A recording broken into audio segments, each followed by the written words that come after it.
bring your roots, because it might be that is actually what you think that is boring. It might be that is actually what is the most exciting and amazing things for the other people. But for you, it's like, yeah, I do this every day. Look at this. Yeah, this is. But for other people, maybe it's the most amazing, extraordinary things in the world. Cheers! What's up, everybody? This is Paul Sfurle, and I want to welcome you back to a brand new episode of Hospitality Secrets podcast. Today, I have I think it's the fifth guest that I'm inviting to the second season of Hospitality Secrets. The second season, it's more about people from hospitality industry. Whom I admire, people from whom I like to learn. So with those people we have I have 7 questions to ask them, and one more bonus question. It's an optional question. If they want to answer the last question, they should answer. It's about secrets, because this podcast it's about secrets. So today I'm very excited to introduce a guest that always brings me pleasure to chat, to talk with. It's a guy that I met in Poland at a College of Extraordinary Experiences. So he was the chef, but he was a different kind of chef. I can say that he was a bit crazy chef because he was cooking with insects. My next guest, it's from Venezuela, the south part of Venezuela, from the Amazonian forest. So he's a bit wild, even though he's living in Copenhagen and working at a very nice restaurant. He's a very experimented chef, but he's playing with the insects. He tries to bring a bit from the Amazonian soul to the cities. So next guest always brings me a smile on my face when I talk about him and with him. Let me introduce you my next guest, Lui Duende. Lui, thank you very much for coming to my podcast. Wow. Welcome. Thank you, sir. Thank you. With such a presentation, I mean, I don't think I have anything else to say. Thank you for this program. See you later. But yeah, thanks a lot. It's been a pleasure. It's a pleasure as well. As you said, it's been a pleasure working with such a group of professional people back in Poland, where I have the pleasure of meeting you.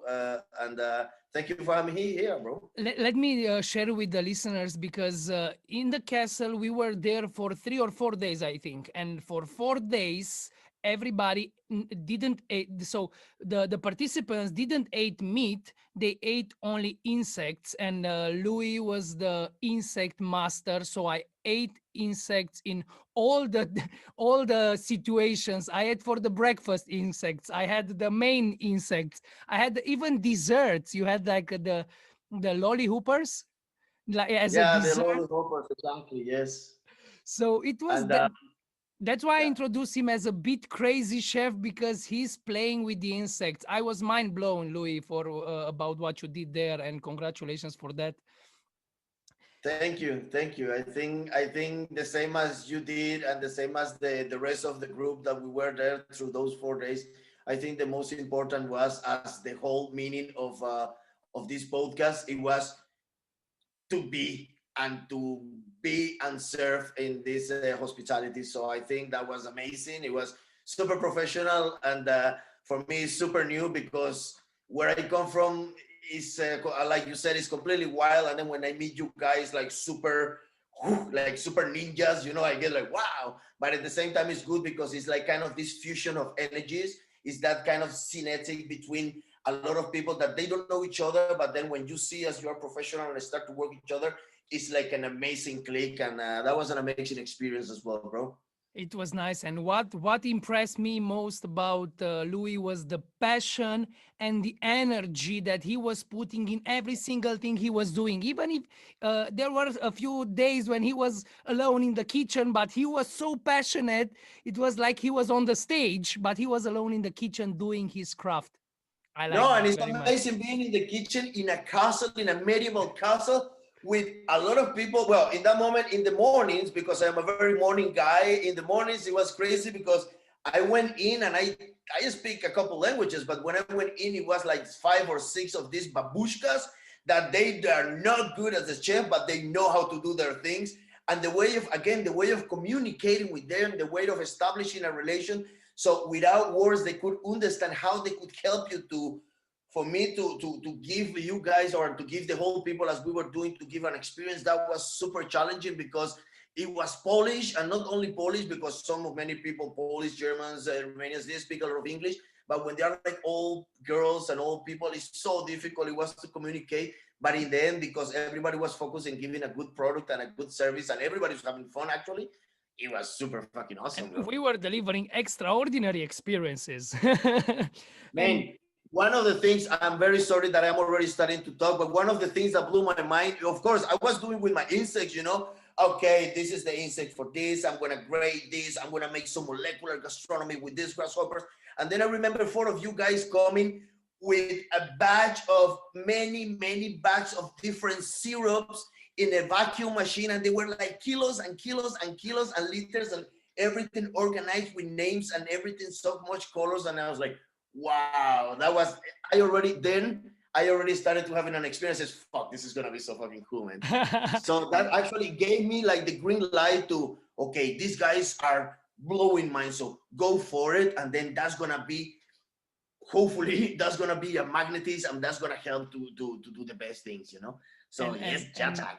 and we did. Yatzak, I learned something from you Exactly. there. I have to explain Yatzak. you something, guys. Yes, please. In the hospitality, as many of you people are watching, I have something here in Denmark that we call it is arbejdsskade. My brain is bad because everything I said is ja tak, which means understood. You know, so even when I go around with my kids, when I go around in the supermarket, and they're like, would you like this? I'm like, yatak. They're like, you are a chef, right? So it's sorry, you guys are gonna hear a lot of yataks in my conversation, and that just means yes, sir. Okay, so Understood. Yatzak. Yatzak. yatak. Yatzak for everybody. So, how we talking? So, Louis, I'm super excited, super happy that you accepted the invitation to be a guest of Hospitality Secrets. And we can share some secrets because the hospitality industry needs something, needs some information during these times to move forward, to adapt, to pivot to the future that it's about to come. And So, this is exactly what you're doing. This is exactly what you're doing with this kind of podcast. Because, for example, me, I'm like you just said, I'm wild. I'm like a lion here in this house, and I have so much to share, so much to share and talk and get and learn as well. And these kind of platforms, as we have to start to like reprogram and reshape these kind of platforms, allows me to connect from people from Bucharest, from France, from Germany, from South America, even with my mom in the jungle the last week. First time my mom saw snow, it was in this New Year's Eve. I really? was like here because I wasn't working. Normally I'm working. Normally in New Year's, you know, it's boom, boom for Yeah. hours. But this New Year's, everything was home. So it was the first time actually my mom got Facebook. So my mom clicked on the green button that I've been telling her for 12 years to click. Now she clicked on it, and now for the first time, I swear to God, she was just, I'm telling you one secret, you know, it's my first secret. First And secret then it was already. the first time my mom was looking at the snow, so it wasn't a super amazing experience already because, Wow. so So yeah, it's this kind of reprogramming is the best that we can do right now. And thank you for that, because allow us to share our passion with people like you guys and have a connection. yeah, because we are stronger together. If we stay together and now we have the technology that it's helping us to stay together, we can learn from each other, we can adapt, and we can pass this through these hard times. Mm, So, exactly. Louis, are you ready to jump in the 7 questions? I am Let's born ready. Look go. at me, brother. Come on, give it up. You were born ready. It's Yatzak. okay. I thought actually I had answered like 5 questions. I was like, as a typical Latino, I'm like, woo, I'm done. But of course, man, of course, I'm always ready for answer your questions because I know they're good ones. I know they're good ones. So come on, bring it on, my friend. So, first As soon question. as it's not about politics, as soon as it's not about politics, because No. right now the whole world is getting crazy with the pandemic and the politics, and actually people is actually kind of going and thinking and spending and canalizing the energy in somewhere else that they shouldn't be. They should be canalizing the energy and doing something for themselves and reprogram and do something for the surrounding. So So bring it on, we I'm ready. we're focused. We will not talk about politics, not even about pandemic. We talk about how can we adapt, how can we learn, how can we become better. Exactly. That's the purpose of this Exactly, podcast. because right now, actually, I think that what many of the things right now is happening is because of politics. So Yeah. bring those questions on, and I hope there's no politics. Otherwise, I will be Latino. I just will start to be like, no way. But yes, come on, bro. First question. Question number one. That's What projects are you working on this period? I know that you do a lot. You shared a few secrets with me before, but share with the listeners, what are you working on right now?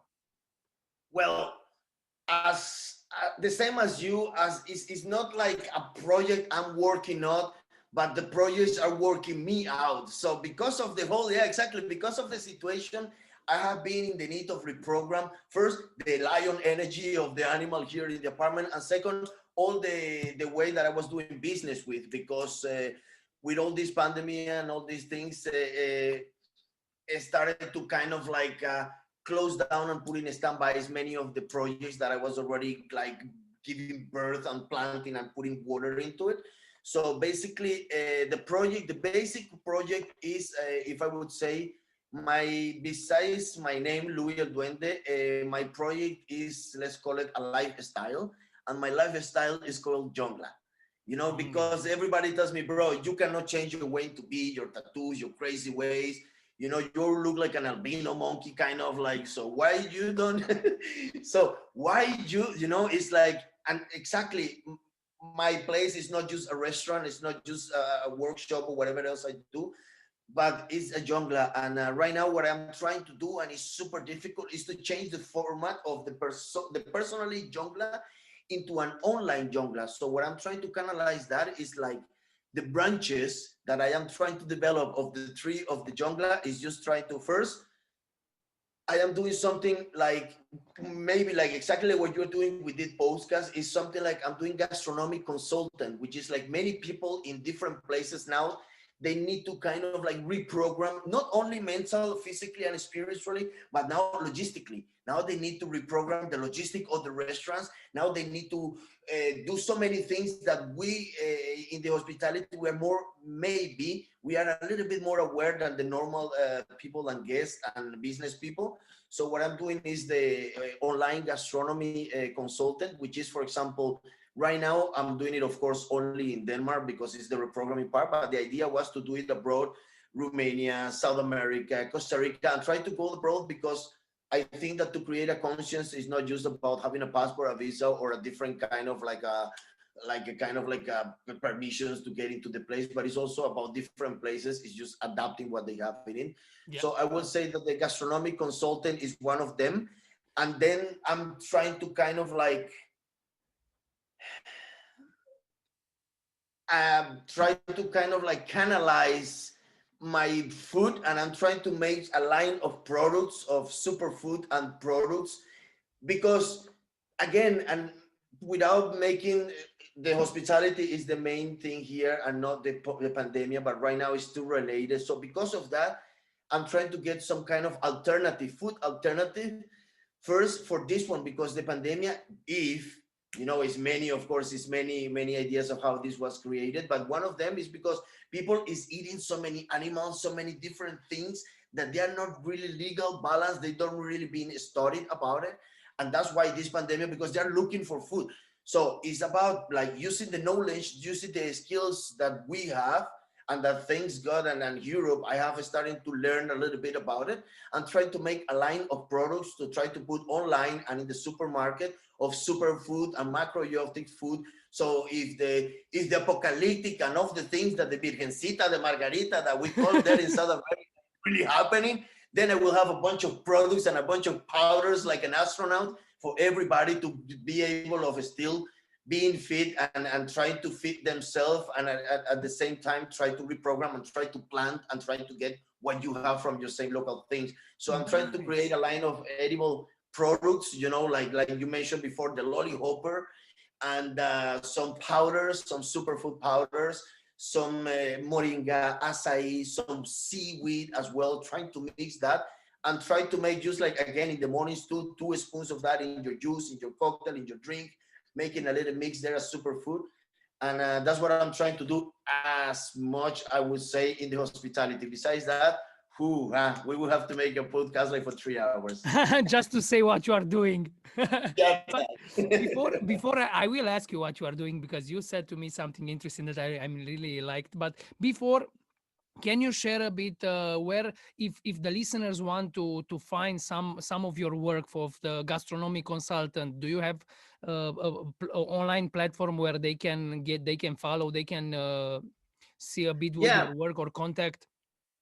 yeah, it's of course you write to Paul Spiralia and he will contact me. Otherwise, no, no. You go to Jongla, www.jungla.deco. Jungla. Jongla. Yeah, that's me. That's us. That's the little piece of jungla that I brought from the Amazon here to Europe. So wherever you go to www.jungla.deco or in Instagram, that I'm getting a little bit more serious and canalized. I showing my food and things like that, and dishes, recipes, and things like that. Then you go to arroba jungla.deco. Besides Jung, that, yeah, just shout out, and I will just, as a duende, I will just appear there and say, hey, here I am. What's up? What are we doing? what do you need? Yeah, Let me exactly. bring What you are we some gonna do? What are insects. we gonna do? But beside hospitality industry, you were doing also, you said to me, I don't know if I have to ruin this secret, but you are doing like filmmaking. You are learning how to make videos, films. Yeah, because my biggest passion, and I'm gonna get later on talking about that, like when my biggest passion is to, and it's not my biggest passion, it's not a secret, it's not like rocket science. My biggest passion is to share my point of view of many things, and that's what we do in hospitality, through drinks, through menu, through dishes, through menu courses, to tasting courses, that you try to like put the guest, try to engage that person into the world that you live in. And besides cooking right now, and it's getting so obstacle, so square, the cooking and the hospitality, and again, without talking about politics, but I think it's a little bit like on purpose for people to, like, creative people and people that is starting to fly by themselves, try to like cut a little bit the wings and says, hey, take it easy. So I think the idea is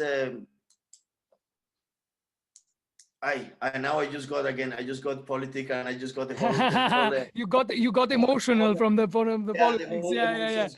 yeah. Let's go back to the But passions. it's exactly, it's just about the passion about it. Yeah, that's good. That's good. So you are doing plenty of things. You don't rest Yeah, even. the film is, I mean, well, yeah, come on, it's a secret, but yes, I am coming. Come on, bro, you are already with the Don't ruin the second secret. secret. I'm Don't trying ruin the to like, secret. No. what are we talking about here? But yes, Yeah. uh, What film? What movie? What? it's the Danish film school. It's the Danish film school, and the place where I come from, and that's exactly what I try to do with my food. I try to recreate the place where I come from through food. But Nice. of course, I'm not getting any younger, and now the doors are starting to get closed, and I am starting to reprogram, look for alternatives. So I am going to the documentary film school here in Copenhagen. And in that way, in 3-4 years, believe me, I'm gonna be in Bucharest. I'm gonna try to learn and canalize all this energy into storytelling, and try to go and tell not only my life story, but try to look for amazing, crazy stories to tell around the world For and sure, they will around be my. crazy. And So I yes, it's a bit of filming, it's a bit of reprogramming, but mostly yes, it's the documentaries that I want to get into it, and I think I want to canalize it mostly into hospitality and gastronomy, because nice. that's my world, that's my connections, that's the people where I am, that's the place where I have a meaning about. So yeah, that's the second secret reveal, bro. Nice. I like secrets. Bring it on. Ooh, bring them on. Bring the secrets. I remember at the castle in Poland, after we came back, uh, I remember Louis, he was always with his GoPro cam, he was filming, he was saying things. It was a little bit weird for me. I was not used to filmmaking and things. But you know why? It's because, bro, I am white, but as I said before, all my friends, I come from a little place where there's a lot of indigenous people. I was the albino monkey guy. And for them, every time I tell them, I swear to God, every time I tell, for example, my mom, when I tell my mom that I am giving like half of the world, they are eating insects and grasshoppers, and that they eat worms, like in a molecular gastronomy with an isomal blonde caramel. They says, yeah, Louis, you just talk a lot of shit about Europe and you just don't believe. So they don't believe because it's a different world. You know, when I said, no, I was making food with the best crazy fucking bartenders in Europe and they were like, bro, and throwing things with lights. I said, all right, Louis, which channel was that? I was like, no, it is for true. So that's why, again, that's what I was always with my GoPro. And before getting into the responsibility of the mise en place and everything, I was going into my GoPro trying You to catch all the documented everything. magic, Yeah, yeah. backstage, because for me, it's part of it. It's part of it. And besides that, and as I said before, for me, it makes me very, very, very, very super proud when my people in South America, with my mom, for example, now as the first year she have internet, she start to see the videos and she start to see all this experience and she start to see like, wow. And then she start to realize that it's serious. The thing is actually serious and it's actually, we are creating an engagement. We are creating a little bit of like a suspicious mind into the people and says, wow, this is actually super amazing. It's not just So food and drinks. It's more than it's nourishment. It's more. food It's, and drinks, go to McDonald's, bro. yeah, Come yeah, on. yeah, yeah, yeah. Good point. Yeah. Sorry for the names, but everybody who listen to the podcast, we know what we're talking about here. Yeah, for sure, for sure. Yeah, yeah. I And need I more. wanted to say after I need more water. after the days of from the castle, I saw the Louis got it the video out, and I looked at the video. It was like a behind the scenes documentary, mini documentary, what happened there. So that's when I liked it so much. I saw actually you were always with the cam. I was not used with the cam because I was only about mixing drinks and engaging people. But after you came with that cam and you got the product and you documented, it seemed so special. And I had goosebumps when I was looking at that video after the castle. So that's why I liked it so much. And now I'm starting also playing a bit with cutting videos and doing things. And I, Because it goes together. I yeah. think all of us run mostly right now in the moment as an special secret advice that I'm gonna do number 3 here. All of us, we should start to get a little bit of a camera, start a very some lighting, a little bit of experience on some tutorials, because this is gonna be always a way for us to use to do what we used to do in the bars, to engage the people with you personally. This is gonna be the new window, bro. This is the new Narnia. You know, Yeah. everybody's gonna start to get into the closet, and it's gonna be the Narnia. You know what I'm talking about? Yeah, I'm in the closet. You know, it's, This I is came secret. out from the closet. Yeah, this is my home office. I would like to share, but I posted a story to for the people to see where I'm filming. But this is the truth, man. You need a camera. You need like a fancy background, maybe a plant. As I inspire, I got the inspiration from Louis, and he's having. He said the plant today. Yesterday, I got the inspiration. So you just put a nice background. You can be with no trousers, and you can do your craft, Oh, share your this is passion with the actually, this world. is not a background. This is just my all my products, mixologies, all the mise en place that I have from home. So when you come here, we can make like a super nice smoked mojitos and things like that. And again, Nice. when you see here, this one is molecular. This one is only incense. This one is only Venezuelan. So if you open this one, you problem with me, bro. Don't tempt me. Good. So you are working a lot, Louis. I saw you very active, and I know you are doing a lot of things, and I see on your energy that you are up to something. No, and it also, believe me, again, this is a secret, hospitality secret. It also comes dark days, you know, it also comes days when I cannot sleep. It also comes days when you say, fuck, is it real? Is it the right path I'm taking? Is it the right direction I'm taking? And maybe you says, I fuck it up. And then you have to come back and it's like, you know, it's not like everything is beautiful and jungles and Hakuna Matata, you know, some days are also like, fuck. Some days I'm missing the sun, and then when you see the eyes like this, you miss the sun, you miss your jungle, you miss to take this off and things like that. But that's what it gives you the power to keep going on and to keep innovating and to keep reprogramming. Because if you, it's like a shrimp. If you fall asleep, man, the wave You is gonna take you. you lose the train. You lose the train. Yeah, Yeah, exactly. yeah, yeah.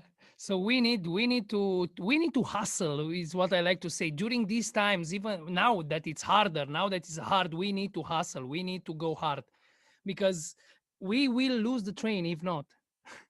Even Yeah, we exactly, we all have exactly. hard days. We all have scary days. We are all scared.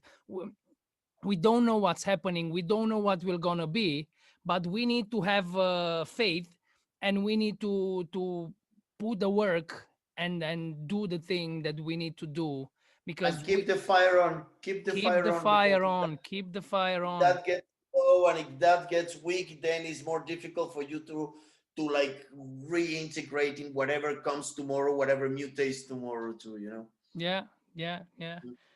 Super. So let's go to the second question. How I am with these questions. I am passing the exam, I'm not passing the exam. How is this with the questions? You'll know at the end. You did well. You did well. Look, in South America, we're always looking at the The other colleagues. giving the answer to see if I'm giving the answers. But now with this social distances, I want nobody to see what the answer is. So I hope I'm. Yeah, you the best case you can Google the answers. No, no. If I Google, because I'm from the jungle, man. The first time, another secret. The first time I saw a fucking computer, I was 14 years old. So if I start here to Google and something, it will go off and it will come birds ears and whatever dancing. So let's not Google anything and let's just keep it from here as it is. Yeah, let's keep it human to human interaction, connection, even though if it's online, but the connection is still here. We can see each other, which I like about this format of podcasting. We can see each other. So, Mhm. second question, Louis, can you tell us a little bit about your history? What is your backstory in the hospitality industry? Well, in the hospitality story, the hospitality, I start with, I just started when I was 9 years old.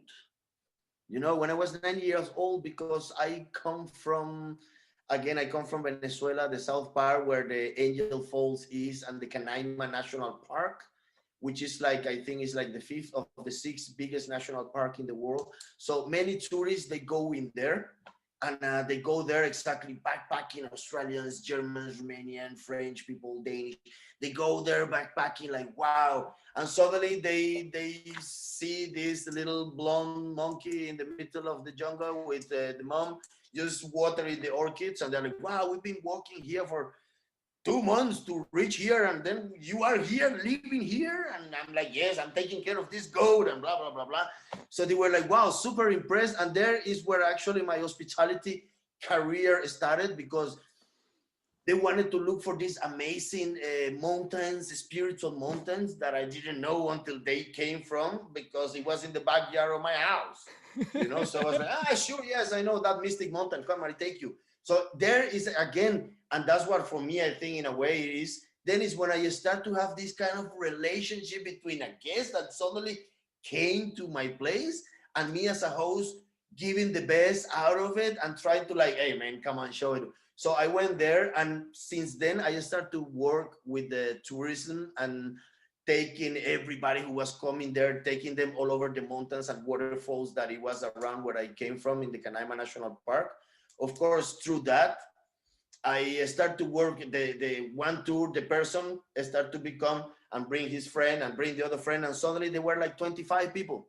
Whoa. So I was like, wow, now they are big groups, you know, and now that implied like embassy permissions, extreme export permissions, and things like that. So then I have to find a company to kind of like to kind of mentor me in order of like having so many people to the backyard of my house. so, so I was like, yeah, sure, why not? Let's make this a business. Let's go. You I know, played so it's there. I like, played there when I was little child. So that let's. was innovation in the best way ever, because my mom was like, what is this white people doing around? Like, shh, mom, we are innovating. Come on. So I was just taking them to the backstage home. I didn't know what the fuck was innovating.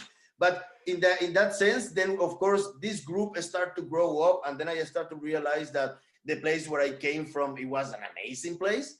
And then of course, then of course Mr. Cupido knocked at the door, and then I fall in love like with a super 192 centimeters Dane woman.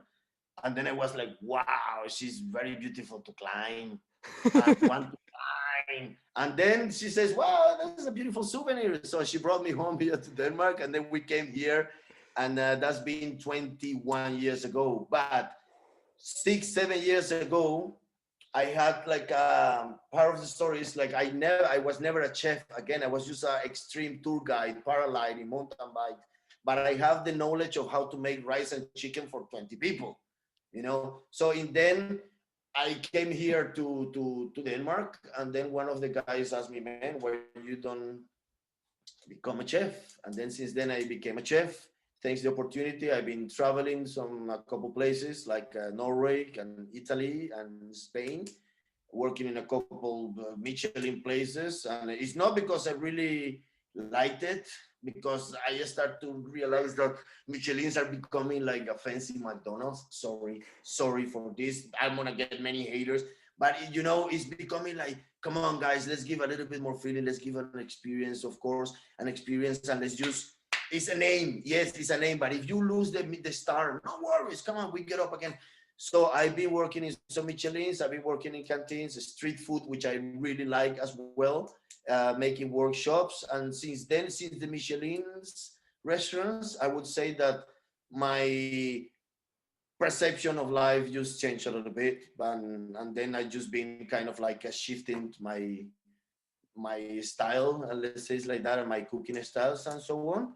But yeah, that would be again, I cannot put 40 years in some minutes, but that would be generally how I came to Denmark. And I actually have two beautiful daughters in here, which actually makes me not only stay in Europe, but also makes me, like with the line of products that I was talking before, makes me think about the future generations, make me think about not only having a legacy, not only having money and having a super nice drones and drinks and things and fancy devices, but also trying to create a legacy for those kids. And also here in Europe, because here in Europe, actually, even though everything is done, but also is a different conscience about life, is a green conscious wave that is coming, and is now the opportunity to get that wave and surf that wave and try to give your message in a good way, so it to reach to as many people as possible. So those kids are actually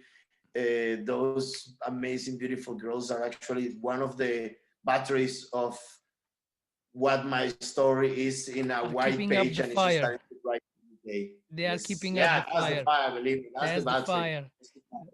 So That's the that's a bit of power. the story, and the story is grinding every day. So if tomorrow we talk again, it will be a little bit more, but this is More. basically about the story and the in the So you gastronomic. you you work you started the gastronomy in Denmark in Copenhagen, and In you a work. professional way, yes, in a professional way, when everybody start to see how much energy I have and how much passion I had, one friend came and says, you know what, bro, you should actually, with all the responsibility we're giving to you, you should actually study to be a chef and studying what you do and try to canalize all this energy and all these crazy ideas that you come day by day with your crazy fucking idea. In another way, it was a very beautiful way of firing me and says, go open your own thing if you want to do your thing. So, so You're that's exactly crazy. what encouraged me. Says, oh, really? Wait and see. I'm gonna make your family eat lollipoppers. And now he loved the lollipoppers actually. But that's that's When did you actually start playing with the insects? I mean, you started gastronomy, but you are doing a different type of gastronomy. You are a bit special with it. When do you started playing with the insects? And you have a nice dude. philosophy about the insects. Yeah, and it was actually thanks to one country, and that country is called Norway. When I Okay. went to work, when I went to work in Norway, and this is again, I worked also before Norway. I worked for 4 months in Noma, which was also very beautiful, very nice. But Mm. those 4 months made me realize that it was super hard. I was working 16 hours a day, 17 hours a day for 6 days a week. And I am Latino, papa. You know, I was chill. I mean, I need to sleep, brother. My mom didn't go like that. You know, I am indigenous, but not that much. So, I mean, come on, what the fuck? So well, it was Norway. When I went to Norway, I went to a restaurant called Moemo. It's actually right now has 3 Michelin stars, but when I went there, it had only one. And they sent me to kind of like a franchise they have in the top of the Alps. It's like this Latino talks a lot. Then they sent me to like the highest point mountain in Norway where actually I had to go on the skis, skiing at night with a flashlight to get into the restaurant. It was in this little restaurant where actually my whole essence, and I realized that it was there that I have to study to be a chef. And it was there that I was like, you know what, here in Moemo, here all these places. And then I just kind of like shape and polish what I already brought from my Amazonian jungle. And I says, okay, listen, if I can make these amazing dishes as they are doing, why I have to try to copy those dishes if I have my own background? So instead of trying to copy something from Poland or Romania or Germany, try to bring your own things, your own characters, your own products, and kind of make a reconstruction and a fusion with the things that you have locals. And then it was in Norway, is because in Norway, when I saw the plate in Norway, bro, that looked like a piece of jungle. And so Nice. even the plate was a piece of rock, completely uneven, made from a real rock. A guy that went to the mountain in a place like, it has the plate by itself, it has a history. So it was like, why I am trying to change all this into a very nice things that is not really being, I'm not really being successful in changing and being domesticized as a nice European. So it's like, why you should do that? Instead of that, when I saw that plate again in these restaurants in Norway, I was like, bro, bring your insects, bring your roots, because it might be that it's actually what you think that is boring. It might be that it's actually what is the most exciting and amazing things for the other people. But for you, it's like, yeah, I do this every day. Look at this. Yeah, this is. But for other people, maybe it's the most amazing, extraordinary things in the world.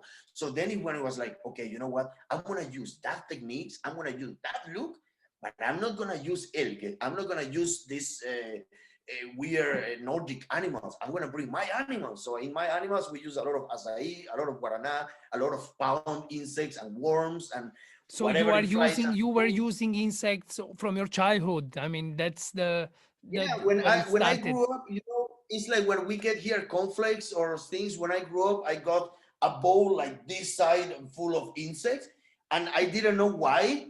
And I was actually very annoyed at it because I wanted to eat fancy. I wanted to eat like I hear that other people here's like the tourists, they eat so beautiful. They eat like dry meat and they open a can, put it in a thing for 5 minutes, and they have a beef stroganoff. And I was like, wow. And then my mom gave me a bowl of it. No, don't laugh at me. I'm giving you my secrets. You're laughing on me, brother. I'm honest now. No, but seriously, it was for me, so it was so natural.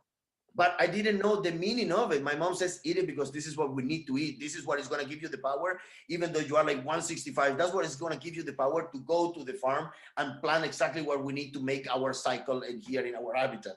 So when Nice. I brought that here, the people was, of course, it's a big challenge because it's a completely different thing. And but for me it's more challenging because you have to get into your brain, you have to get into the psychic of the people, because for 29, 30 years that person says, hey, don't put that thing in your mouth. Ooh, so you actually, when you see an insect, you kind of think insect is disgusting, it comes from bacteria, it's full of bacteria and things like that. So the challenge for me is not only to bring my culture and my roots, but also to kind of like make a syncretism with all the science and all the knowledge that I am learning here. Now I am like, fuck, mom, you are so clever, man.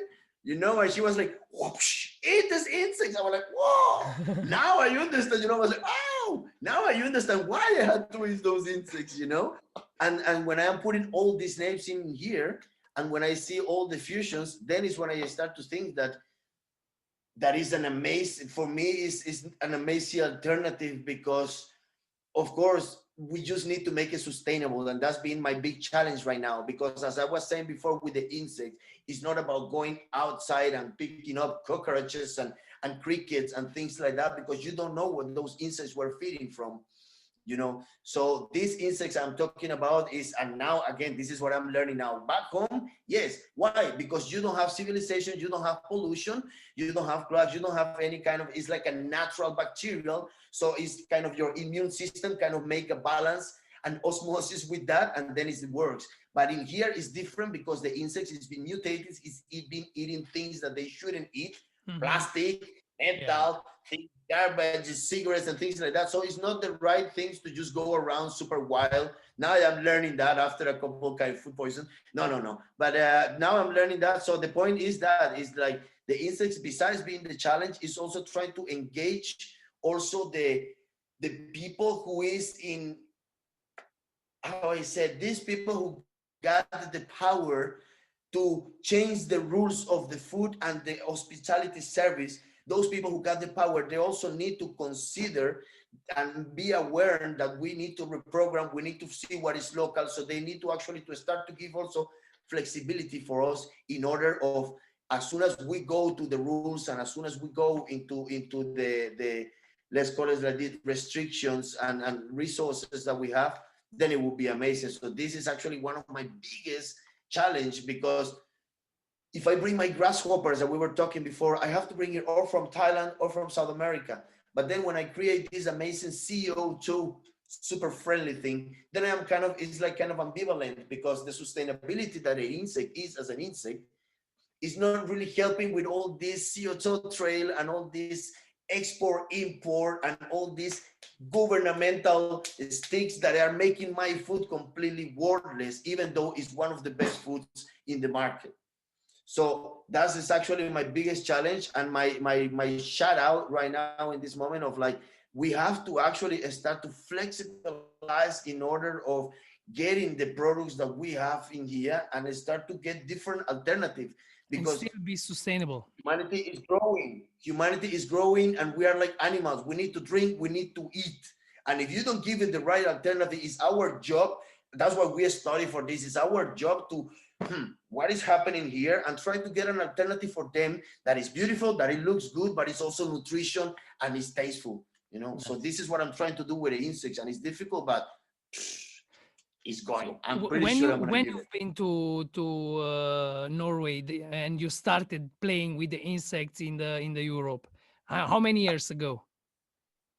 That was like 5 6 years ago in the professional way, because normally in my cooler, and if you see here backstage, I have my insect things from my home. I have this chili sauce that you tasted. That is a Yeah. liter of chili sauce that is made from the spit of the older lady in the community of my mom, because that's the spit with the enzymes that she spits on. This is from the cassava juice. When she spits on it and boil it for many times, it's that enzymes that makes to provide the a controlled fermentation.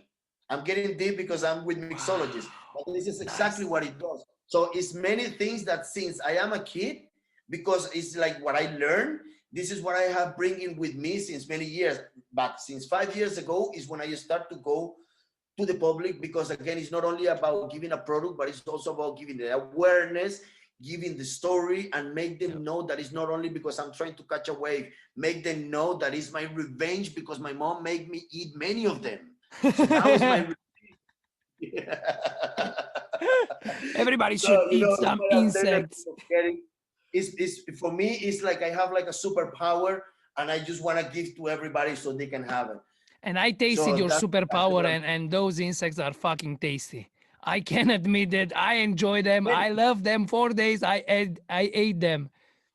And when you mix them with things like, for example, I didn't have at home, like with seaweed. I am completely crazy about seaweed, even for making drinks, cocktails. It's from salty seaweed, sweet seaweed. When you mix it with seaweed, when you mix it with, for example, moringa, that even though it's from the other side of the world, but when you mix them from that, then you kind of, again, you kind of unite these superpowers of macrobiotic food. And then you put a bit of gin, and then you put some ice cubes, and boom. You make it fancy, and then it's fancy Yeah, and exactly. A tasty bit of and the look, sustainable. Yeah, yeah, yeah. a bit of the look, because sorry, it's the same as the animals, as you were saying. Now we are animals, and if Yeah. the thing doesn't look good, or if it smells bad or whatever, there's no, we are not going to taste it. So that's exactly, it's like if you get a piece of pork, or if you get like a raw, like a coconut, it's like okay. But when you work with it, and then it's like, oh, then you kind of like give the respect and love to that product, then is when the guest is like, ah, okay, I want to eat that. And Yeah. that's what happens to me when they see all this crazy passion. And when they hear, mostly when they hear about my mom, they just laugh and says, man, I'm gonna do it because I feel solidary with you. You know, I feel solidary with you, and yes, man, I'm gonna eat an insect for that. I'm And then when gonna I eat tell my mom that, hoppers. because again, it's this communication. When I tell my mom, mom, you have to see, I was in a castle when everybody was dressing like Harry Potter, and it was like the best bartenders in the world. It was the best chef in the world, and then it was me. And then my mom was like, with the yeah, my mom was just my mom. My mom is a bully. My mom was bullying me like, what? And you were selling insects, yeah, and you were getting paid for that. I'm like, yeah, mom. What?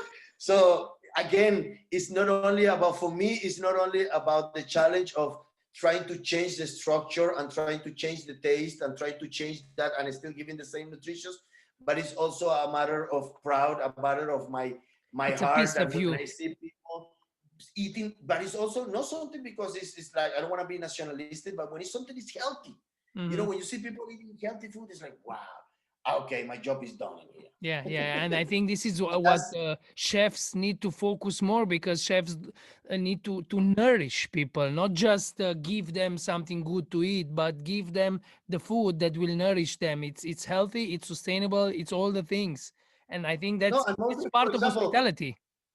with the close relation you have with the bartending, the same way as I inspire you with the plan.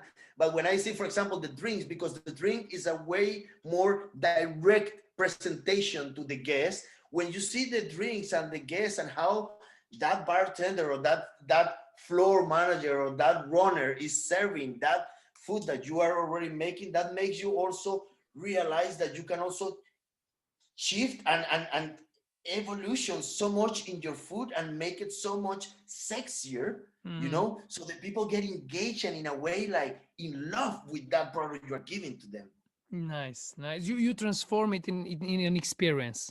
It's all about I am experience trying. I'm at the trying end of the because you day, have to see some man. ladies as beautiful as they are. When I see it like this and they see the eyes and they see the legs, they're like, oh my god. So, but again, He's looking I at don't me. yeah, but it is also very important to me is that I don't want to make a wave of an extremist love. You know, I don't want to like from now on we unga unga jongla jongla insect insect ungu ungu. No, no, no, no, no. Just to give the information through, pass it through, and says, man, this is good, this is healthy, it does this, and you help this. You want to do it, you take it. You know exactly when, for example, I have my insects here. I don't eat insects every day here because of the sustainability again, but I know what they does. I know how do they taste, and I know what do they do to me microbiology. Keep talking. Mm, So then I do that. I mix that, and then when I mix that, then I get a better, much better result of it. nice, nice, super nice. And That's that. I love your insects. That's that. Let's go to the third question. Louis, I want to ask you about persons who inspired you. Tell us about one or more persons. You can tell it guide, teacher, mentor that really inspired you to learn something meaningful in the hospitality industry. And what did you learn from him or from her or from them? I think that questions deserve a rum. I'm gonna get one or a little rum just now. But besides that, I think that questions I already have answered it to you because that question, my guide, my mentor, and what it makes me realize that even that I look very different to her because my father is Italian, so I'm half Italian and half indigenous from Venezuela. So my biggest mentor is my mom, Nice. and then of course, and then is when the violin sounds and but it's true because since a kid she's been one of these moms that she's been mom and dad at the same time. It's been hard and tough discipline, but also says always be free, always show black nails is not going to describe your personality or your genre, so always be free and always do what you need to do. So that was my bigger mentor. And as I mentioned before, since I was a kid, I was homeschooled until I was 14 years old. So I didn't go to big cities, and that's why my English is so broken and things like that because I didn't really go to schools what schools teach you. I was homeschooled, and then my mom was says, today, the signature of today is cleaning the garden. And from there, we learn permaculture. From there, we learn fermentation. From there, we learn about plants, mixology, about so many things that I didn't know there. But now is when I realized what so much in which way I learned it. So that's what I say, that is a Nice. mentor, because I consider myself like a very small, like a mini, like a computer. I am like a computer, and it was her who put all the programs in my brain and put all these amazing programs that is now that I'm opening, the same as you with the podcast and me, all these cameras, licenses. Now is when I'm opening all these programs that she has put in my brain and in my heart.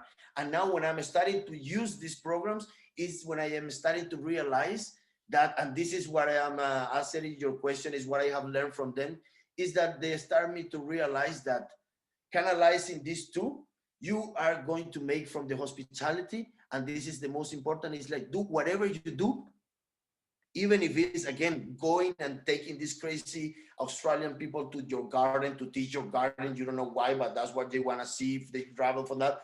Whatever you do, doing with the most passion, intensity, and love that you have. And if you do that, that is going to turn, by karma or not, that's going to turn in something positive. And that's what I have learned, Nice. or what I'm learning every day, because my girlfriend and many of my kids, they have a lot of patience with me, because when I get into my cooking projects or my filming projects, I get almost like autistic, and I get into my bubble, and then I don't see them for 3 4 days, Yes, and then they same, start to like, same. hey, you loco, crazy, get out of that closet, you have a family here. So in that sense, I will say that the passion. This is Passion what my is mom teach me. This is nice. what I'm doing since I am 9 years old. And again, from the garden to a Michelin restaurant to a castle, or to the school when I'm going to pick my kids up and suddenly they know that I am a chef and I start to cook some marshmallows in the fire and some things, is the passion that you give to it. Because then, of course, now I'm starting to learn that also you have to canalize that passion. Not everybody is ready and willing to share or evolution in that passion. So I'm also learning that. Again, learning is a process of every day. So I'm not saying that what I have learned, because every day I open a different new program that my mom put here and here that I don't know it was there, until the situation Yeah, comes, until the experience comes. And then is when my heart, I react, and I was like, man, I really hope that I didn't fuck up. No, that's exactly what we were looking for. So, nice. so it's there. Regarding And I am regarding saying what this, you I'm not actually getting credits with my mom, because like I said to you, my mom just start to click on the buttons. She don't know anything about internet. But I am saying my mom, I think, is the mentor, because she is the main and first teacher you get when you're a kid. When you are between 2 and 5 6 year old, you are a sponge, and you are absorbing everything in your surrounding. So if whatever it is in that surrounding you get is very good, is positive, discipline, and is very focusing, whatever it is here, focus, polish it, that go for it. I think day by day, and my girlfriend could be right now laughing at me and says, yeah, and tomorrow as well, bastardo. But day by day is what makes me teach about my mistakes and learn about my learn, mistakes, always and, learning. Yeah. and, and learn every day. So this is what I would regarding tell you. regarding Passion you and love. saying regarding you saying about working in the garden, and that was the place where you learn the fermentation and where you learn biodiversity and all the things. It came into my mind a saying that Steve Jobs was saying that you cannot connect the dots looking forward. You can only connect the dots looking backward. So you learn what you need to learn, and you can connect these dots looking when you look backward. So Yeah, exactly. learn, And continuously learning, and you'll see when you will connect the dots. yeah, and besides the learning and the backward, but I'm also like, go to basic. Yeah, Go to yeah, basic. Like, for example, I study, when you were talking about the answering to the first question, my teacher, in the story of my gastronomic trip, I went also to Milano for a year to study as a molecular gastronomer. Sorry, when I went there as a molecular gastronomy is when I realized that it's also, you can give like a different completely perspective of it, but still you can also have it like a completely natural. So it was like this ambivalent artistic projection that it was super positive. nice. Nice. Regarding to basics, I think this is what I'm struggling to do with this podcast, is to go back to the basics of the hospitality industry. So that's the question. The next question, the question number 4, it's exactly about this, about going back to basics. And the question number 4 for you is, what does hospitality means for you? Because I think we strongly need to go to the basics of the hospitality industry to understand hospitality in order to apply hospitality, to show hospitality to our guests. So what does hospitality means for you? Man, me, I am like this kind, like the movie from my big fat Greek wedding. I am like the grandpa where everything is from Greeks land. I'm the same with the Latin. I'm the same with the Latino. Like the hospitality is the same, like hospital is the same, like the same hostess is the hostess is the root of it for me is this service, is the service that you give, of course, with a reward, but also because of your heart, because of a passion, because of a engagement, because of something that you believe so much, and because you have a study and be prepared also for it, to engage a guest, or to engage, because it doesn't need to be a guest, because it can be a person who comes by mistake, or by casualty to your world, is to engage and create a connection with that person and you, and kind of like make like a relationship kind of, and not to sound like a sexy Latino soap opera guy, but it's creating that engagement, it's that friend relationship. It's like when you go to as a bartenders and mixologists guys, when you go to a drink, when you go to present our food and things like that, the first thing is try to get that guest into your world, trying to show that you are human as well, try to show that you are doing the best, the most professional, but I'm also friendly, and I'm also here to serve and to make you have a good experience and a good time. So for me, hospitality is a very huge synonym, again, of passion, and of creating something that the person is going to remember. That the person is not Nice. only the person is not only going to says, I paid $40. No, the person is going to talk later on about whatever it is. The person is going to get into your world for a minute. If you brought that person into your world for a minute, whatever it is, even if you're a dishwasher, because for example, when I mentioned Noma, René Redzepi, Mr. René Redzepi, El Profesor, he was the big boss. But right now he is a partnership with his dishwasher. No way. He's with partnerships with the dishwasher, and in the whole team, of course, I had a huge respect for the dishwasher, for Rene. But in the whole team, the coolest dude, it was Songo, Ali Songo. Ali Songo, he is like, I don't know, he can be 25, he can be 78. Ali Songo, he is hospitality. He could be super busy, but if a plate will there, you says, hey, Ali, come on, we need to clean this. If we have a service, he was like, yes, Mr. Lova, Lova, Lova. And he will go, Mr. Lova, Lova, Lova, in the end of the service. And now I get goosebumps, brother, because in the end of the service, 70% of the people were going to the restaurant to see Ali Songo. And Rene Redzepi, as a visionary, he realized, yes, I'm famous, but what I'm just doing is canalizing the jewels that I have in my stand. And this bastardo, Ali Songo, I'm going to send you a link about him. Bro, it's an amazing story. So much that Rene Redzepi didn't miss that opportunity. And he says, Ali, I am the skills, but you are the heart of this place. You are hospitality. And he was the dishwasher. Wow. Right now, he is the partner, the half partner of Noma. So wow. Ali Songo is hospitality. Goosebumps. Whoa. And now he's the partner. Why? Because I think he's from Nigeria or something in Africa, but he's the partner first. Now he is in the restaurant in Noma. Rene is in the kitchen working with us. Ali Songo is outside as the main host. Ooh. The dishwasher is outside saying you hello, good morning, or good afternoon, or good night. Because Rene Redzepi realized that when you and we came to eat his food and see the magic, I saw the skills. Now I need to see the heart.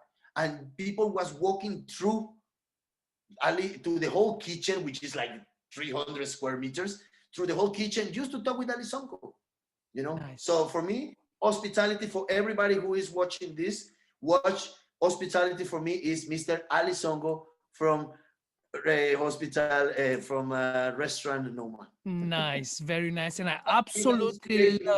I absolutely love how you put it that the skills, the what is in plate, what is in the glass is the mind, is the brain, and the hospitality, the service, the connection is the heart. I mean, this is like very deep, and this is hospitality. We play, we give food, we give drinks, we give uh, products, but this is the brain, this is the skills, but the hospitality is the heart, and I absolutely And love if it. you I think can put that together, if you can put that together, and like I said before, maybe you think that you don't got it. You says, but I don't have it. I go with black nails and I go with tattoos, and people is gonna think I'm crazy. Yeah, but maybe one or two are gonna think you're not. So go for it, go with respect, and again with passion and discipline, and you just go for it and be the fuck it heart, up. be the heart Just fuck it of up the with style and learn. Like there in Noma, I was working in Noma. I was not being like a sous chef or anything. I was peeling the cucumbers. I was cutting like spring onions for.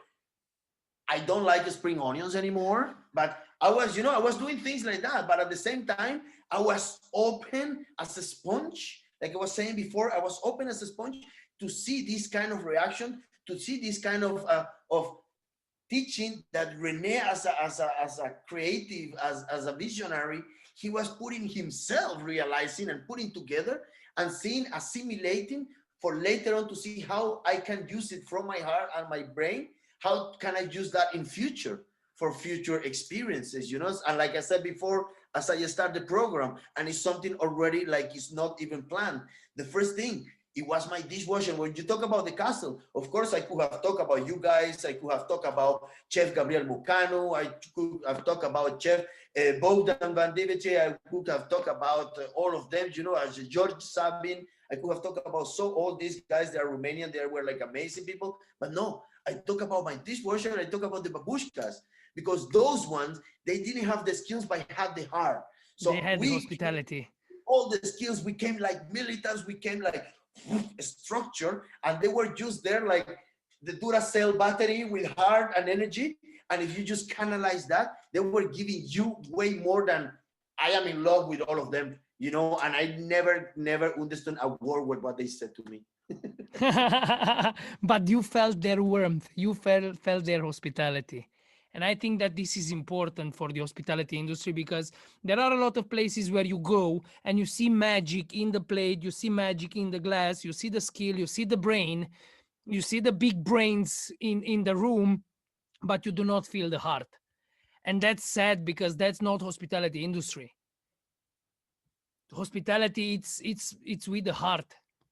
It Yeah, should but be. but that's our mission.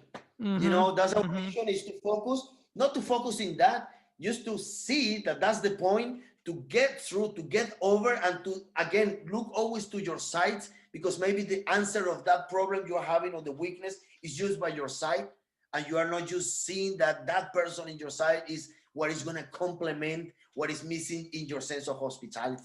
Nice. Maybe you have Yeah. an amazing skill, and maybe that dishwasher is just, like, and again, and another example is with the for example, with Mr. Maximo Bottura, one of the amazing also, like, guys for me, because he's crazy Italian like I am, and his sous chef is like a Japanese guy that if he don't do the drink and he don't do the service good, whoops, he will kill himself because of honor. In Japan, you've been in Tokyo, you know how these guys are like.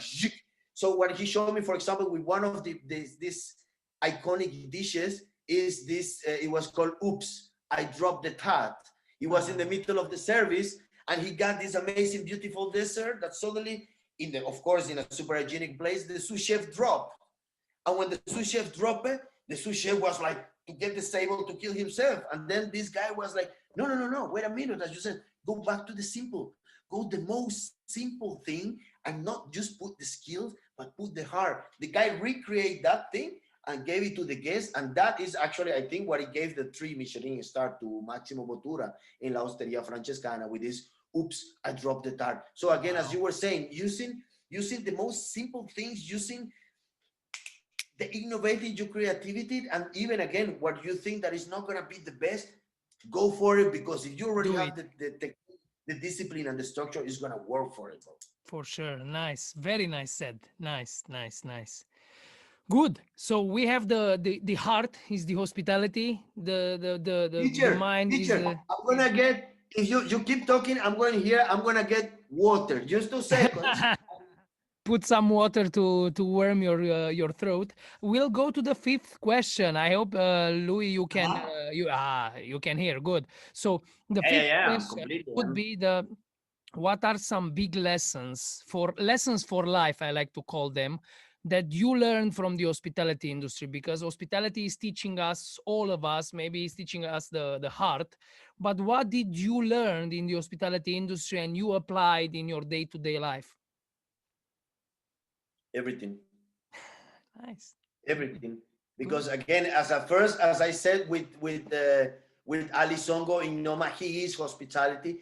When you get into this, I feel that this is not like a costume that you get. I think, and I feel it's the same as my company as Jongla. It's not like I get out of Jongla or in of Jongla. I don't think the experience it give me in my personal life, because my life becomes hospitality. My life become my everyday as a chef, as an experience and a storyteller through my food. My life becomes hospitality, because when I get my kids, when I get guests, even my girlfriend, when I'm cooking for them, things that maybe they haven't eaten before, mostly, for example, as I said before, trying to build up this heart and skills legacy with my kids and the new generation, with Anaya and Leah. So every time they come home, I have my uniform on. I am working, because it's not, again, as you said before, it's not only about getting paid and yes, welcome, and making a machine as a McDonald's way shit. It's about giving the experience. And if your life is not really boring, I hope that we are gonna make an experience a day. So At this is what I least. mean. I mean, like, how can I use it in my personal, like answering like textually to the questions?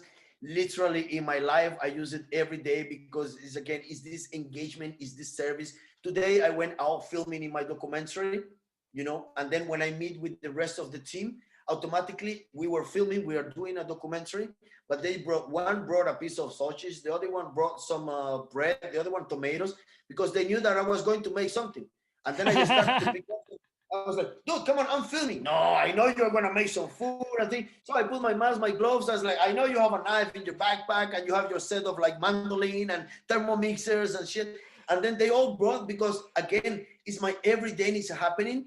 And even though they buy the thing in the supermarket and they wait for me to come, and I don't have idea what is inside.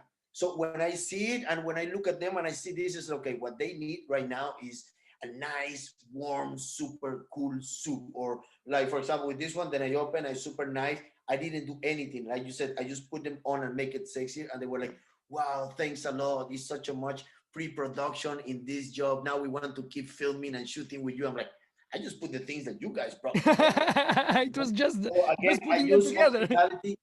I use hospitality every day, because it becomes a part of you, Yeah. mostly when you are a chef, because all your friends, all your surrounded, even your network, they ask you for cooking, they ask you for online advice. I got this piece of cassava. What should I do with it? So every day is like, and again, I consider like a superpower. Is like a superhero that you never take your costume off, because is you are always on service, always on service. My daughter asked me, hey, I bought this South American fruit, what should I do with it?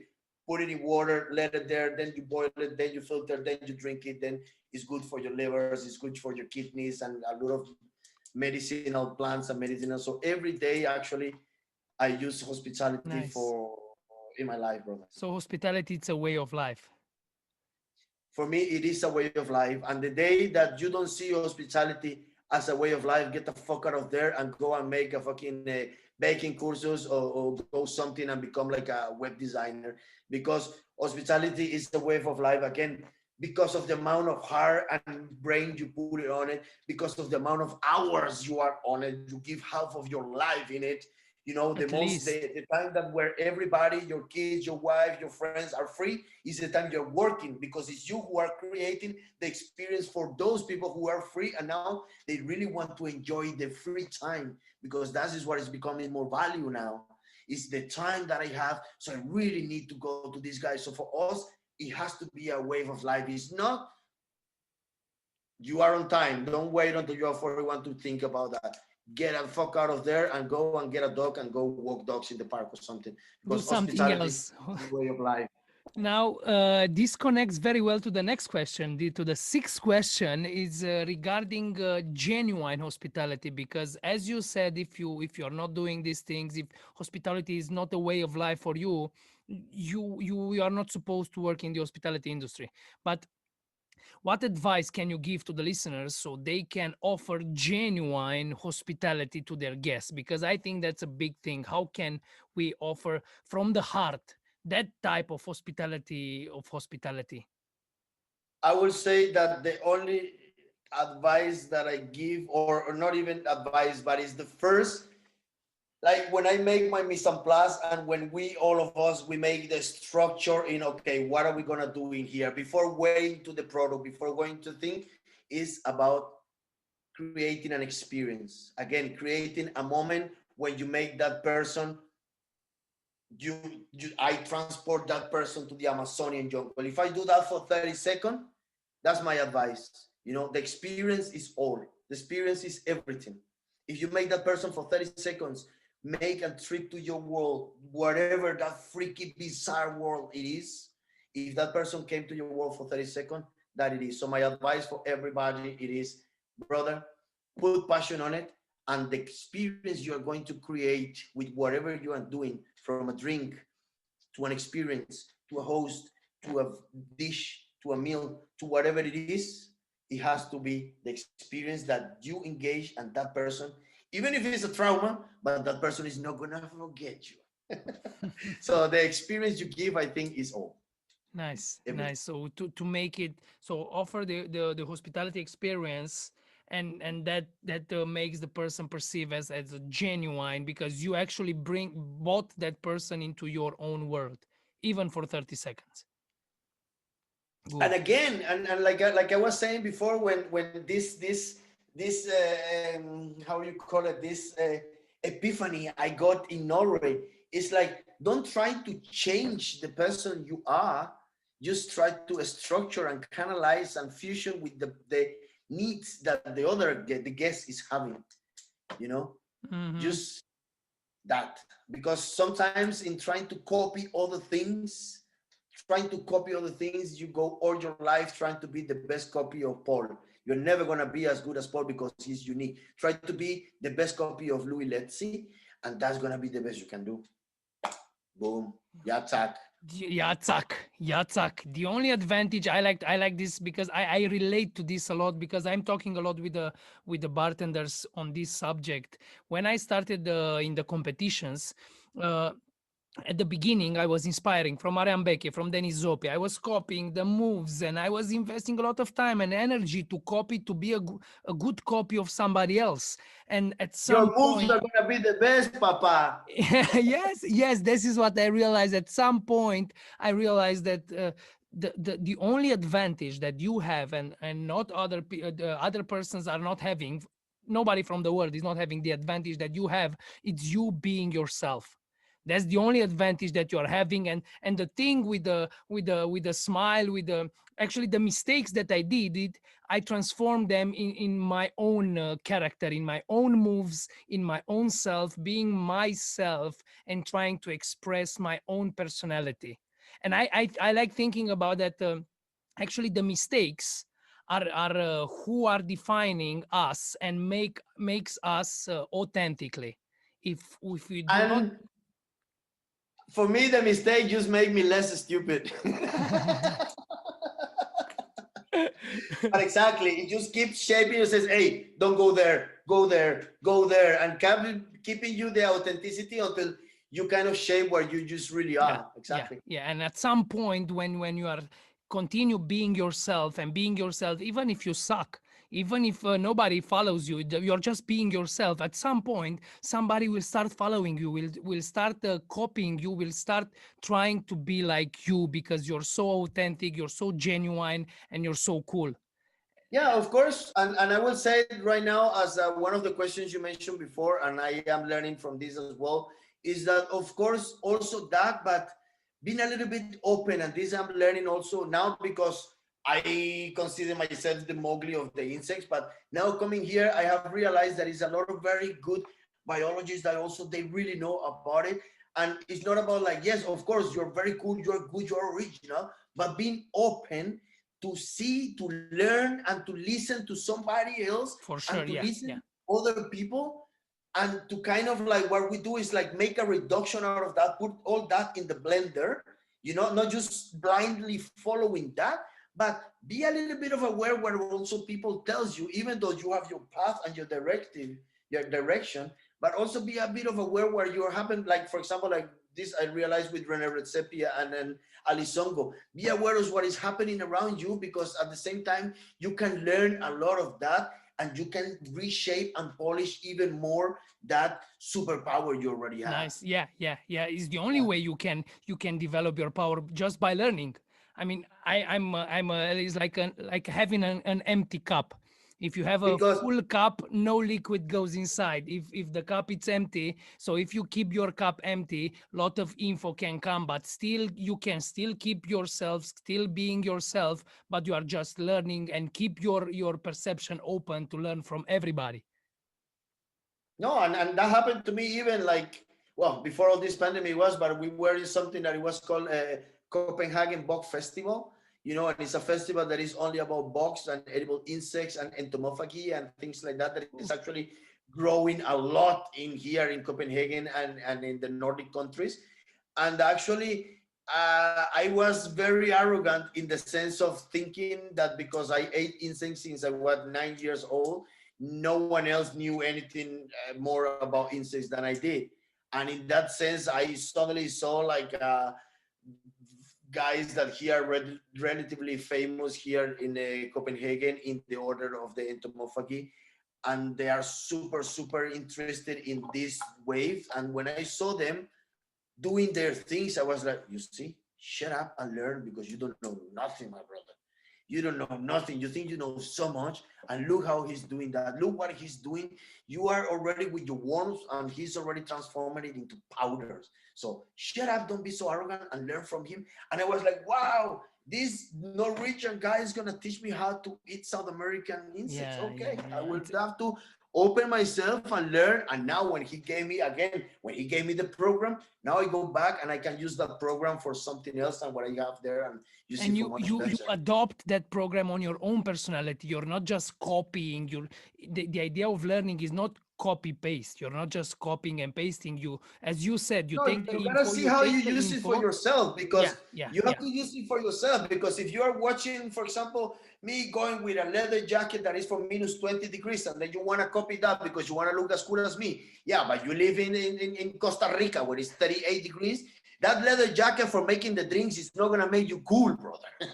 Yeah, yeah, you yeah. know, so just don't try to copy that. And the funny part is when you try to copy somebody and then you realize that you shouldn't have copied him, and then you become original, and then that person start to copy you, and then you get like, oh Jesus, that Wow. guy, seriously, that guy did a lollyhopper. I was trying to learn how to be a Michelin chef with him. Now he's working with insects and worms, and that's exactly, for example, in my personal advice with the Noma, with the Alchemist, with Maemo, is many people's, because of the amazing nutrition and also because of the green light they have.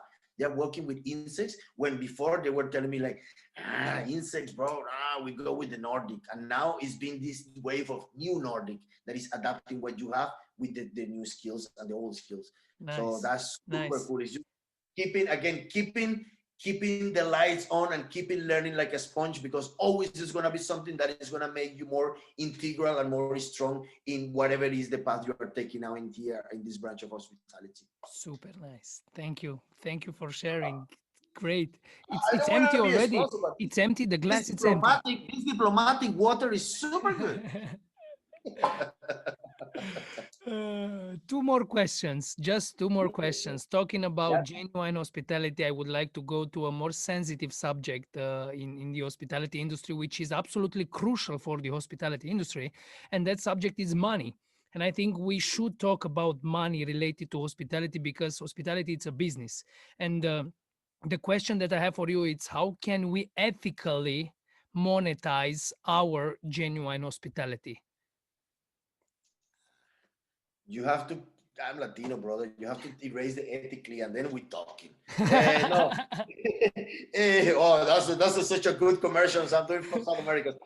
No, but talking seriously, I think we have been already kind of getting into it, but we haven't realized it because we were not in the need of it. What I'm trying to say, for example, when I got graduated 6 years ago here in Copenhagen Kitchen Hospitality School, my degree experience, it was actually I create a restaurant for two.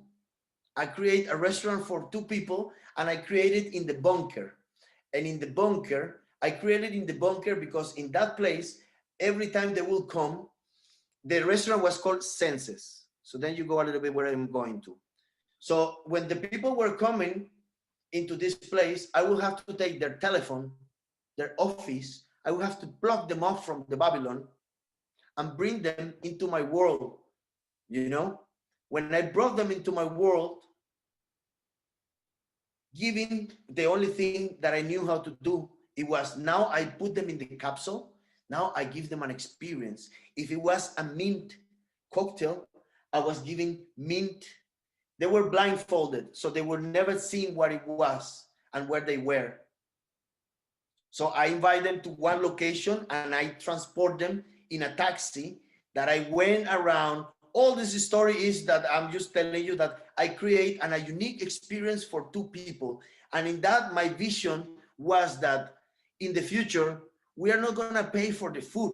And actually, a friend of mine told me that yesterday, and I got a realization that I haven't slept since. That is true. That restaurant that I made 7 years ago, that it was Senses, that it was the place that you pluck out from the society and taste, smell, felt. It was a mint ice. The fold, it was with mint and lemon. And when I unfold them, the light was in green. I was spraying from this bungalow bunker I made. I was spraying mint on them. So what I want to say is that my restaurant had, in that moment, my restaurant has two people. So I didn't focus in quantity, I focused in quality. And those two people pay me the same amount of money that I would make a service for 50 people. But because I Mm. gave them a unique experience that it was very well produced, they were paying me for my time. And they were paying me for making them enjoying their time. Because right Nice. now, when you sit in a restaurant, even if it's 75 Michelin star, you have something in your hand that are always like this, which is interfering with the experience, with the hospitality service that you are trying to give to that person. So through all of that, I remove all that things and I says, listen, no, it's not because of me, but it's also because of you. You deserve, you be working for 9 hours. You haven't seen your kid for a long time. So now fuck all these things, devices and things that society is putting you around. And now enjoy bread with olive oil and tomato with your kids, but pay me millions not because of the bread, good tomato, good olive oil, but pay me because of the amazing time I spend in those 45 minutes with my family. So I would say how I could ethically monetize is don't focus in making a lot of food for a lot of people. Try to make a design, a way that you can make an experience and get a lot of money for an amazing cup that is, yes, it's half full, but it's full with some amazing content that they will taste and they will not feel that you are stealing from them. They will want to say, hey, I had a restaurant for myself. Just that Yeah. fact, they are gonna say to the whole family. So that's what I would say to monetize this hospitality and these times is Don't focus in quality and don't focus in quantity. Focus in quality and get money for what you are knowing. Get money for your experience. Get the money because the only way of helping and the only way of getting new skills and getting update always in it is to try to get this fucking money in order of getting to new courses, in order of traveling. So get the money for it in order of getting prepared yourself and becoming again more sustainable, more resilient, but at the same time more powerful in your skills. And becoming better and offering better and better experiences, and this is like it's like a circle. You need money to develop yourself, to design better experiences, because people will pay you more than and then you will get more and you will invest more and you design even better experiences. So this is like a Exactly. carousel of hospitality. Again, and this is hospitality. Is this, and now we are talking about money, is again, is this relation is that give me money so I can give you a service, you Mm. know. Hmm. That's it is, and that is where we need to make them and show them. Now is the moment to reprogram that format of, ha, my restaurant is full. Is like, no, I don't care if my restaurant is full. You pay me because I'm giving you a service, and right now it's not because of the food, it's because of my time. I'm running out of time, you know. And I rather right now, as Corona is also teaching us, I rather spend time at home with my family and make my office in my closet, but be with my family, that getting €5 more and going to a place to make something that I have to get. I'm gonna just use my life in there. So if you're gonna do that, get good money for your product. Also give a good quality, give a good, think about it, and not only think about if you're a bartender, mixologist, or a chef. Not only think about that, because it's the experience, the hospitality also goes, and that's exactly, for example, when you talk about like Michelin's, and I am pretty sure in mixology you also have that. It's not the drink, it's the concept, it's the feeling, it's the lightning, is the thing, is the vibe, is the aura you generate to that person when you give your service. Nice. Very nice. Woohoo! You passed the That's exam. up. Wrap it up, guys. Wrap it up and bring the lasagna. Champagne. Super Boom. nice, super nice. Louis, just one more bonus. You answered well to all the 7 questions. You passed the exam with maximum, with best As grade. I tell you, this, please do not edit this part because this gives who I am. I am just realizing my computer is in 8%. And the first time I saw a computer, I was 14 years old, you know? So that was many years ago, but small things of production, like plugging a charger into something, I have forgotten. So give me please a second, and I'm very sorry. Give me a second. I need to Uh, plug this conversation. okay, okay, And okay. again, I am listening to you, so you can completely keep talking because Perfect. I am. So Louis smashed our smashed ourselves with the answer for the 7 questions. He really speaks a lot. He talks a lot. I admit that, but he says good things, and I like it. That's why I have a bonus question, because we are at the Hospitality Secrets. I like secrets. I like sharing secrets. I like finding secrets and then sharing secrets, and I'm very passionate about secrets and everything about secrets. It's secrets. So, Louis, last question for you, because we've been a little bit longer, but it worth it 100%. The last question for you for this episode would be: can you tell us a secret about you that not many people know? You already shared a few secrets with us that not many people know, but last one, if you are able. It's It's optional. difficult. I know. It's very difficult because, as my personality is, I am an open book, and I don't have much secrets because, for me, it's exactly what you're doing. Hospitality is about revealing secrets, and that's Hmm. what I have been doing through my life. But besides, okay, if I'm gonna tell you a secret, you have to be very serious. All of you guys have to be very serious about what I'm saying. When you are listening, Also, please because don't I'm trying smile, to mix don't it. laugh, be serious. I am trying to mix it with the new concept of my brain now. My format is the film documentary thing. And what I want to say is my biggest secret that I haven't told many people is I am an alien. In real life, I am an alien. And I come from a little planet.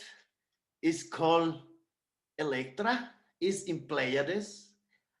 And in that planet, where I come from in Electra, we have a very way of living where it's a city that the city doesn't have money.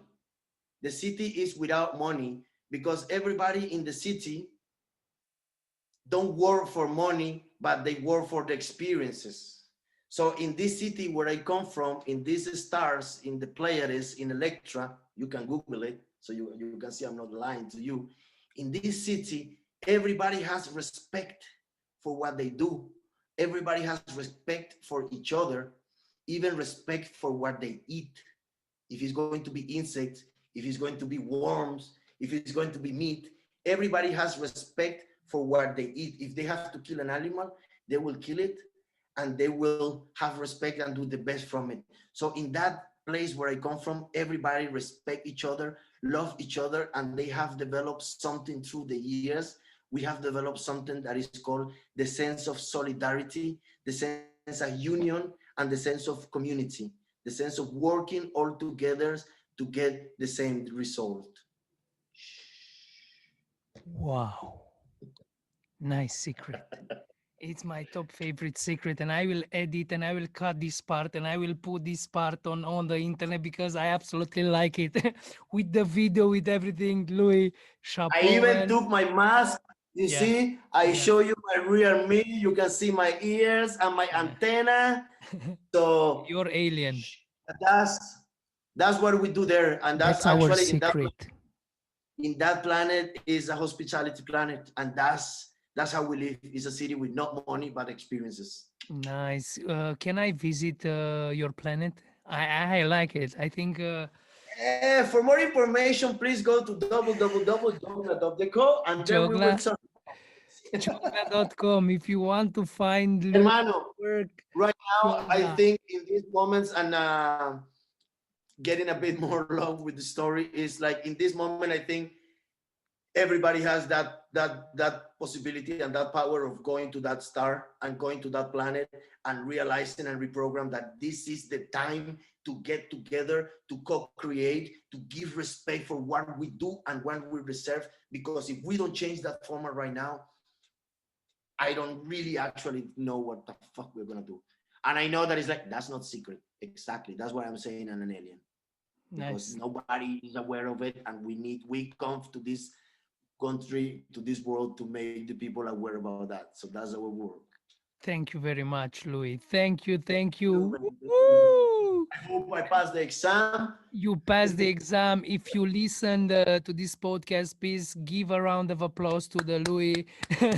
he he rocked the You know what? stage. Thank you, and I want to say hello to my mom and my dad and other people. No, thank you, man. Thank you for inviting me, and it's a pleasure. And as we were talking some time ago, is very good because besides it keeps you in tune, it makes you aware of things that you have in your head, and Mm, maybe you don't realize it in 40 years until you see a podcast like this. And when you mm. see crazy dudes talking, it says, "Fuck, that's exactly what is happening to me." And when you engage that, when you relate with that story, is when you are doing your work as a podcaster. So thanks a lot for doing this and making tell all these secrets. And I tell these secrets because my mom doesn't have internet in the jungle, so it's okay. Peace out with that.